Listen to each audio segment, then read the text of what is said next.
মানবতা বিরোধী অপরাধ মামলায় রাজসাক্ষী সাবেক আইজিপি চৌধুরী আব্দুল্লাহ আল মামুনকে জেরা করা হচ্ছে ট্রাইব্যুনালে। এই মামলার প্রধান আসামি সাবেক প্রধানমন্ত্রী শেখ হাসিনার জন্য রাষ্ট্রপক্ষ থেকে নিযুক্ত আইনজীবী অ্যাডভোকেট আমির হোসেন সাবেক পুলিশ প্রধানকে জেরা করছেন। গত মঙ্গলবার আন্তর্জাতিক অপরাধ ট্রাইব্যুনাল 1-এ রাজসাক্ষী হিসেবে সাক্ষ্য দেওয়ার সময় জুলাই-আগস্টের গণহত্যার দায় স্বীকার করে নিহত আহতদের পরিবার, দেশবাসী এবং ট্রাইব্যুনালের কাছে ক্ষমা চান চৌধুরী মামুন।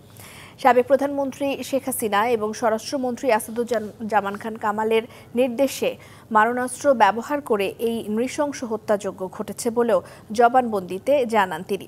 চৌধুরী মামুন দাবি করেন, আন্দোলনে এত নৃশংসতার বিষয়ে তখন তার ধারণা ছিল না। ছাত্র জনতার ওপর পুলিশের গুলি করে হত্যার পর মরদেহ পোড়ানো এবং আহতদের চিকিৎসায় বাধা দেওয়ার মতো অমানবিক ঘটনায় তিনি মর্মাহত, লজ্জিত এবং অনুতপ্ত বলেও ট্রাইব্যুনালকে জানান। আজ সকালে তাকে ট্রাইব্যুনালে হাজির করা হয়েছে। এ বিষয়ে আরও জানাতে আদালত প্রাঙ্গণ থেকে আমাদের সাথে যুক্ত হচ্ছেন সহকর্মী মিজান আহমেদ।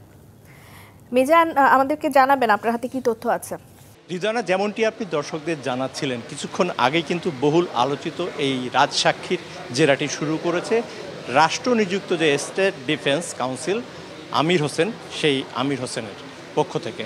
এবং তিনি কিন্তু আসলে এর আগে আমাদের যেমনটি জানিয়েছিলেন যে তিনি সম্পূর্ণভাবে চেষ্টা করবেন যে এই জবানবন্দিটি চৌধুরী আব্দুল্লাহ মামুন আন্তর্জাতিক অপরাধ ট্রাইব্যুনালে দিয়েছেন তা ডিসক্রেডিট করার চেষ্টা করবেন তিনি। এবং সেই প্রস্তুতি হিসেবে গতকাল কিন্তু এর পূর্ব নির্ধারিত জেরার দিন ছিল, কিন্তু আমির হোসেন তার প্রস্তুতির জন্য একদিন সময় চেয়ে নেন ট্রাইব্যুনালের কাছ থেকে এবং তারপরই কিন্তু আজকে এই জেরাটি শুরু হয়। এবং জেরার প্রাথমিক পর্যায়ে তিনি যেমনটি বলেছেন যে কথাগুলো তিনি বলেছেন এবং যে প্রেক্ষাপট এবং যে সময়কাল তিনি উল্লেখ করেছেন তা আসলে যথাযথ ছিল না এবং ওই সময় আসলে তিনি বেশ কিছু জায়গায় ছিলেন না, তেমন দাবিও কিন্তু তিনি করেছেন।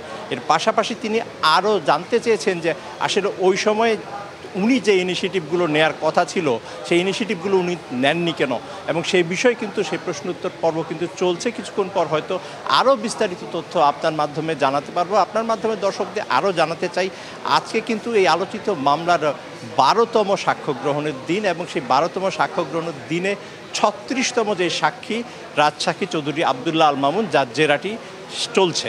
তো এই ছিল আন্তর্জাতিক অপরাধ ট্রাইব্যুনালের এই বিষয়ে সবশেষ তথ্য। পরবর্তীতে আপনার মাধ্যমে হয়তো আরও তথ্য আমরা দর্শককে জানাতে পারবো।